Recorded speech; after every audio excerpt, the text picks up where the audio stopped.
Girl group Red Velvet akan menggelar tur di Jepang dalam waktu dekat. Namun dalam tur kali ini, Wendy akan absen. Penyelenggara tur Red Velvet mengumumkan pada Senin 6 Januari 2020 bahwa Wendy masih dalam proses penyembuhan cedera yang dialaminya.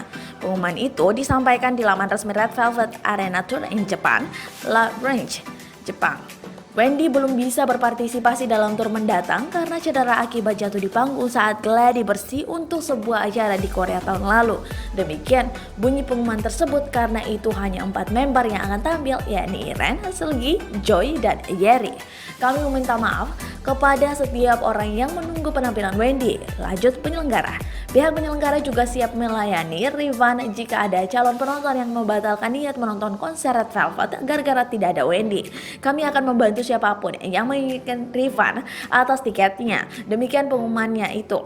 Kami akan memberitahu jika Wendy sudah siap berpartisipasi dalam kegiatan di Jepang begitu semuanya telah ditetapkan, kata penyelenggara. Wendy jatuh dari panggung saat menjalani gladi bersih untuk penampilan di SBS Gayo Jejeon di Seoul pada 25 Desember 2019 lalu. Akibat kecelakaan itu, Wendy Red Velvet mengalami cedera parah pada wajah, pergelangan tangan kiri, dan panggulnya retak.